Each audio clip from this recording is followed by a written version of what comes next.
Em nome do Pai, do Filho e do Espírito Santo. Amém. Seja em nosso favor, Virgem soberana, livrai-nos do inimigo com vosso valor. Glória seja ao Pai, ao Filho e ao amor também.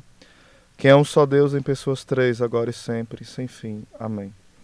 São Miguel Arcanjo, rogai por nós e defendei-nos no combate. Amado irmão e irmã, estamos hoje continuando sobre seitas, crenças, religiões e doutrinas que vão em discordância com a fé católica. Hoje nós vamos trabalhar o tema da adivinhação. A palavra adivinhação quer dizer aquilo que há de vir, ou seja, pessoas que pretendem saber o futuro. Algo que o catecismo condena claramente quando explica o primeiro mandamento da lei de Deus. Qualquer presunção de saber o futuro. Ou seja, querer saber o futuro é não acreditar na providência divina e também é querer ir contra a Bíblia, porque Deuteronômio 18:9 é explicitamente condenado qualquer tipo de adivinhação. Os adivinhos lá em Levítico, eles eram condenados à morte, quem praticava isso, e as pessoas que também buscavam eles eram punidos. Então era muito severo a lei a respeito daqueles que praticavam e aqueles que buscavam adivinhação. Porque isso é uma falta de fé tremenda no amor de Deus que cuida de nós. Então, saber o futuro, isso está no poder de Deus, porque ele é onisciente, é um atributo divino.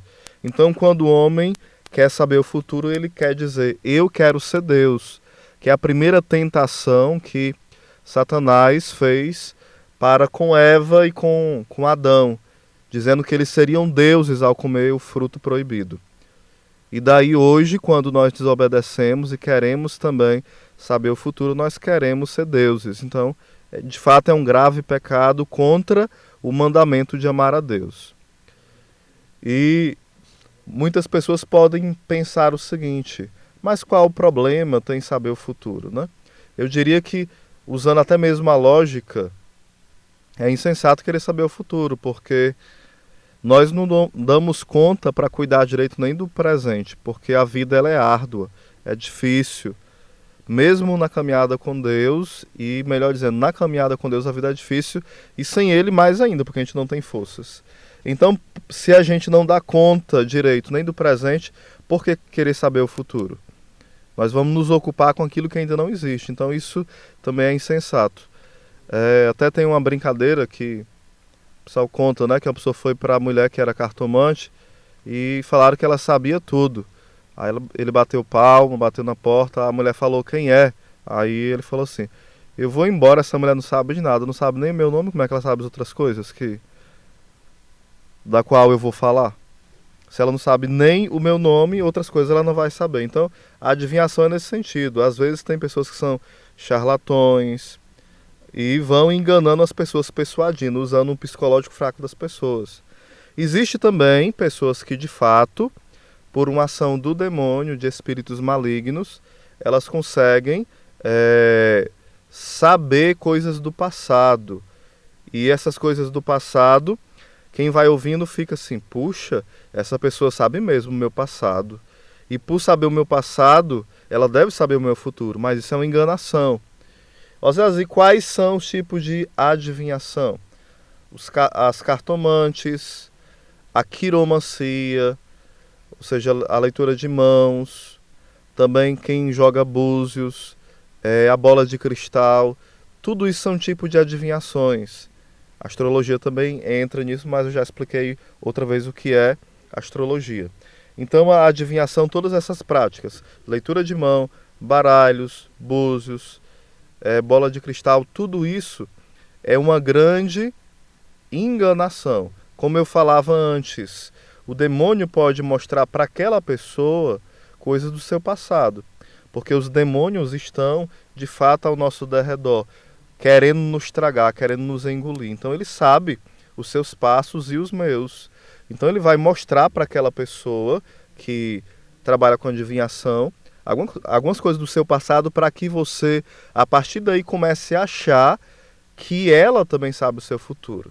Então ela vai jogar com isso e muitos caem, perdem o dinheiro, perdem a paz, porque muitas vezes o que acontece é quando você vai para uma pessoa dessa que adivinha, ela fala que seu marido tem outra mulher, que fizeram macumba para você. E geralmente, não sempre, mas geralmente essas pessoas, elas também são envolvidas com outras práticas. Práticas de magia, práticas de macumba, não são todas, mas muitas delas também sim. Então vão inventar coisas que vão lhe roubar a paz. Quantos casamentos não foram destruídos por pessoas que buscaram esse tipo de adivinhos? Porque achava que o marido estava com outra, a mulher estava com outra, e por isso acabou o casamento. Tudo sendo mentira. Outra coisa que acontece muito é que pessoas que buscam isso começam com o tempo a ficar um pouco perturbados. De ouvir pisadas em casa, ouvir vozes. Tem pessoas que começam a ter influências demoníacas. Existem até casos de pessoas que começam um processo de possessão demoníaca a partir dessas buscas de coisas ocultas, como a adivinhação. Então isso é um atentado de fato contra Deus, contra o seu irmão e contra si mesmo, contra o senso da razão. Então não devemos buscar de forma nenhuma nenhum tipo de adivinhação. Lá em Atos 16, versículo 16, também vai falando que São Paulo ele estava indo para a oração com outras pessoas. E nesse momento, uma mulher que estava tomada por um espírito, ou seja, um espírito demoníaco de adivinhação, e começa a falar: esses homens são servos do Deus Altíssimo. Ou seja, aquela jovem, influenciada pelo demônio, falou algo que era verdade. E ficou falando isso direto. Até que São Paulo se enfada, se irrita e repreende aquele espírito demoníaco. Mas como é que ele percebeu que era um espírito demoníaco? Porque era um espírito de adivinhação. Oséias, mas existem pessoas que revelam cura. Não, isso não é adivinhação. É uma palavra de ciência. Isso está na Bíblia. 1 Coríntios 12 fala de 9 carismas, entre eles o dom da revelação, que é chamado palavra de ciência, de revelar que alguém está sendo curado. Isso é de Deus. Mas adivinhar por adivinhar, isso não é de Deus. Existe uma grande diferença entre alguém que revela algo de Deus e alguém que revela por adivinhar. Não é nem seria revelar a palavra, né? Por exemplo, digamos que eu falar assim: o Senhor me mostra uma pessoa que está doente da garganta. E se Deus não viesse a curar essa pessoa, ou dar uma palavra de conforto, seria uma adivinhação, porque eu apenas estava dizendo o que estava passando com ela. Então a adivinhação não resolve nada. Ela perturba as pessoas, rouba a paz, rouba o dinheiro do bolso da pessoa, porque a pessoa vai gastando dinheiro, e outra coisa, vai se tornando dependente daquilo. Porque como uma pessoa foi para um adivinho, aí deu certo alguma coisa ou outra, ela começa a achar que é verdade. Aí busca outra vez, e outra, e outra, e outra, e começa a ficar escrava disso. E o demônio vai a escravizando. Aí muitas vezes ela vai começando a ter coisas desastrosas na sua casa, e ela não sabe o motivo. Por quê? Ela foi dando brecha para que Satanás reinasse na casa dela. Também quero falar um pouquinho sobre o curandeísmo, né? Os curandeiros. Todo curandeiro, Oséias, é errado, é pecado, é do demônio. Não estou falando isso, repito, não estou falando isso. Existem pessoas que são pessoas de oração, pessoas de Deus, que rezam na sua casa por alguém, e elas ficam curadas, porque essa pessoa tem um dom de cura. Mas mesmo assim, mesmo essas pessoas tendo uma boa prática, sendo pessoas de Deus, não é o ideal. Porque não é isso que a igreja orienta. A igreja tem os sacramentos, a Eucaristia, sacramento de cura, que é o próprio Deus. A igreja tem pessoas que rezam por nós, que são indicadas para rezar mesmo de fato. Então nós não podemos achar que existe um curandeiro. O único que é o curador é Jesus. Ninguém pode atribuir a si mesmo esse nome curandeiro, benzedor. Não pode. Até porque muitas vezes acontece, mesmo a pessoa sendo uma pessoa de bom coração, católica, mas ela está mal informada. Ela começa a usar aquele raminho, começa a usar algumas dicas de banhos para a pessoa espantar os maus olhados, e começa a praticar coisas que vai contra a fé. Então ela mistura a fé católica com sincretismo religioso, ou seja, coisas que não tem nada a ver com a fé católica, mas tem a ver com a Umbanda, com o Candomblé, com a Macumba, com culturas espíritas, sem saber. Mas eu te falo e te pergunto, se você tomar um veneno sem saber, te faz mal? Claro que te faz.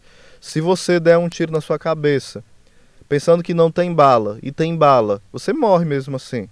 Se você entra num local achando que é raso e é fundo, e você não sabe nadar, você se afoga. Ou seja, mesmo sem intenção de fazer o mal, acaba fazendo mal àquela pessoa. Então nós devemos ter o cuidado de nunca levar os filhos para os curandeiros. Até porque a mãe e o pai têm um poder, uma autoridade espiritual dada por Deus, de quando o filho está doente, rezar por ele. A gente tem que parar com esse negócio de quebrante, com esse negócio de ventre caído, espinhela caída, porque a mãe e o pai têm o poder dado por Deus, eles são os representantes de Deus aqui na terra para os filhos, e ninguém mais que o pai e a mãe tem esse poder. Primeiro, porque geraram. Segundo, porque é o amor que cura. E quem mais do que um pai e uma mãe amam os filhos? Então, o local para levar o seu filho é para o seu colo e rezar por ele, levar para o médico, mas não deve ser levado para o curandeiro. Às vezes, mas eu tive muitas experiências de pessoas que estavam quase mortas e foram para o curandeiro. Independente disso, irmãos, nós devemos obedecer a palavra a qualquer preço. Nós devemos amar a palavra acima de tudo. E a palavra não nos permite que nós façamos essas práticas. Mesmo que o curandeiro seja uma pessoa boa, uma pessoa de Deus, não é o ideal fazer isso. Mas existe também curandeiros que, infelizmente, aqui são outro tipo. Eu falei dos curandeiros bons, de bom coração, mas mesmo assim não deve-se ir a eles. Existem curandeiros de outro nível, que frequentam macumba e que são macumbeiros mesmo, declarados, que fazem práticas mágicas de despacho, de banhos, que adivinham as coisas, dizem que fulano de tal colocou quebrante e vai criando inimizades. Então isso é muito perigoso, porque nós vamos consagrando sem perceber o nosso filho ao demônio, quando nós levamos para um curandeiro, que além de curandeiro, ele é macumbeiro.